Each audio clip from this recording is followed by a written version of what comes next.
Good morning, everyone. How you doing this morning? This is August 29th, Saturday, August 29th, and this is your daily financial news. And yes, we do these live every day around 7:30. Well, in reality, it's about 6 days a week at 7:30. But don't worry, we always get the seventh day done either before 7 or after 8, depending on my busy schedule of interviews for this channel. In the end, I do want to let you know that we are also going to go live here in about 27 minutes for a Q&A session. Yes, I will start a brand new live stream. It will run 45 to 55 minutes, and I will be answering your questions. I have a couple of seated ones to start the day, and then we will go to the questions from the group. So if you wanted to ask a question about investing, consumers, landlording, any of that stuff, I will be live with you in about, let me look at the clock, 27 minutes. Bad math, 27 minutes. But before we do that, we got to go through this Saturday's daily financial news. Collected a bunch of stuff for you this morning. Got to start with our good friend Elon Musk. I don't know if you saw this, but he did a demonstration with a live pig where he basically put what, as he calls it, a Fitbit on the brain, a Neuralink in a live pig, basically showing how we can read and receive neurons firing. This is beyond my capability of understanding on 1,000 different levels. What I take from this is Elon Musk knows how to dream. I don't know, is that right? Dream? Aim, maybe aim big, right? He goes after it. And in fairness, I didn't even know he was doing this. Maybe it was out there in the medical rags. I don't know. But I like the fact that he dreams big and then he brings it out once there's progress, right? He doesn't just talk about it. How many people out there just talk? He's done some pretty impressive things. Obviously, it's not just him, but there's a lot of people around him. So let's not act like this is a one-man show. But clearly, at least of my generation, our generation, he seems to be the biggest visionary. Just think of the recyclable rockets, aiming for Mars, electric cars, on and on and on and on. So it's gonna be fun to see what he's able to accomplish in the next 40 or 50 years. Did see we had another company going public or file to go public Friday, GoodRx. Thought it was interesting. GoodRx is actually profitable. When was the last time we had a profitable company file an IPO? Lots of them file IPOs going for growth, and thus they're still losing money every month, every quarter. But yes, GoodRx. If you don't know who they are, I believe they're the companies that help you find discounts on prescription drugs. I think I've seen their commercials a couple of times on TV. Also, don't know if you saw this, but the Dow Jones Industrial. Yes, I think it's the oldest index, 30 stocks. It's the one that Apple, or no, the one that Salesforce just got added to, is now positive for 2020. The Nasdaq was first, the S&P was second, and now the Dow. Has Wall Street and Main Street ever been farther apart? Pretty crazy, right? Pretty crazy. Coca-Cola popped yesterday. We did talk about it. I told you they had an announcement. They were streamlining operations, laying people off. And as expected, their stock was up I think it was 3.3% by the end of the day. The reason I bring this up is I believe this will be the next 6 months. We are going to see more restructuring, rebalancing, fine tuning, all of those things. So it is going to layoffs, restructuring are coming. It's going to work its way up to the white collar jobs, in my opinion. We will see. I think the next, what would you call it, 4 to 5 to 6 months are going to be rougher than all of us would like. On that end, MGM Resorts just announced they were laying off 18,000 people. At the start of the year, they were 70,000. So 18,000 is, I don't know, call it 27, 28%. That hurts. They certainly won't be the last in the entertainment industry, casino industry. It is coming. I think I talked about the next thing for the first time on Wednesday, and now it is Saturday morning, and at least I haven't seen it. If you have, please let me know. But that was talk of the Republicans creating a skinny deal, somewhere between 500 billion and 600 billion. It was supposed to be about the four things we all cared about: unemployment, testing, schools, and PPP loans. Now there's talk the other side won't do anything with it because they want the bigger deal, but we can't be mad at the other side or the Democrats until the Republicans put it out there. So let's put it out there. What are you waiting for? I was excited to see at least an attempt at building the second half of the bridge, but at this point, you're just talking. You're just nonsense, flapping your gums.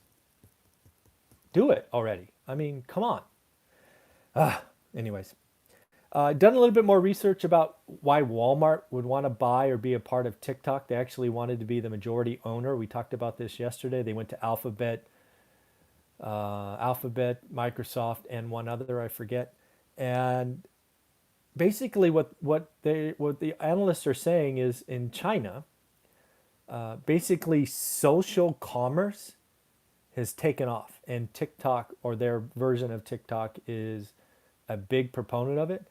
And Walmart, as a large retailer, wants to get in front of that trend. In China, it's about a $186 billion business. Basically skews younger, but people are buying stuff on their apps, in the stores, in the entertainment all the time. So think about a 15-second ad from some influencer showing this or that Walmart item. I get it. Walmart retail is going to change. Walmart is betting on social commerce. So I think it's an ingenious move. It's one that I admitted yesterday I didn't understand, but I was going to read about it. And I see it now. I get it. I mean, you could close your eyes and think about retail very differently in 5 to 10 years. And I do think it's all about the phone and the social aspects and the buy now and the, super discount, blah, blah, blah. So where it made no sense when I read the headline, I'm now like, wow, good move. I get it. It's pretty cool. More talk about the stock market potentially being over or undervalued. CNBC ran a poll of the Fortune 500 CFOs. So Fortune 500, right, biggest 500 companies, and their CFO. So you would think accountants, right? 84% said the market was overvalued, while 2% said it was undervalued. 2%. So that's like 10 people. I wonder what industries those 10 people are in. Maybe banking. I think banking's getting hit pretty hard. But wow. And just so we know, 84% is up from 90 days ago. 90 days ago, it was 55%. That said, we all know that publicly traded executive companies with executives, they don't time markets very well. Just look at their history of selling stocks, and they run some more. So, but again, it's all good data. It's all interesting. And again, back to earlier when I said the Dow is now positive for the year. I don't think it's a stretch to say Wall Street and Main Street are not in sync. I see a pretty rough second half for Main Street. Call it September, which is, oh, by the way, Tuesday, through the end of the year. I think is going to be rough. I think Congress is going to let us down again. I think the election is going to be a lot more toxic than it already is, and consumers are going to retreat.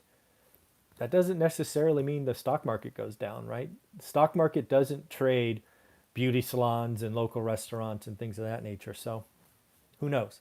I will say I'm glad I'm not in the market today. It is certainly closer to the top than the bottom, but we shall see. A big number for next week is going to be Friday. Unemployment comes out for July, right? It's August reading of July. I believe the reading we got in early July for June was 10.1% is my memory. It might have been 10.3, but I think it was 10.1. We're going to see, right? Does it stay flat In that case, Congress does nothing. Does it go down? In that case, Congress does nothing. Or does it explode higher? I don't know.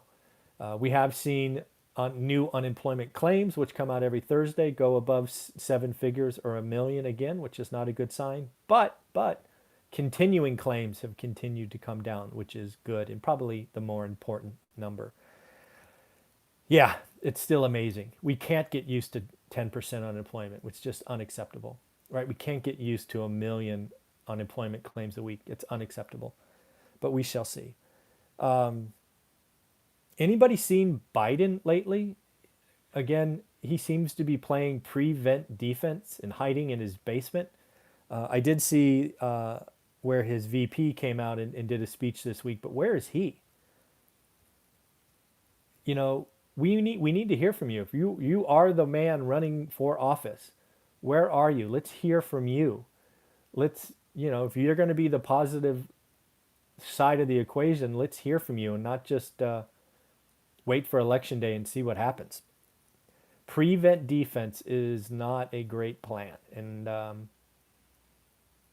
don't know what's going on. But anyways. And then last thing, one of the things I've been digging for is where does the pain occur first?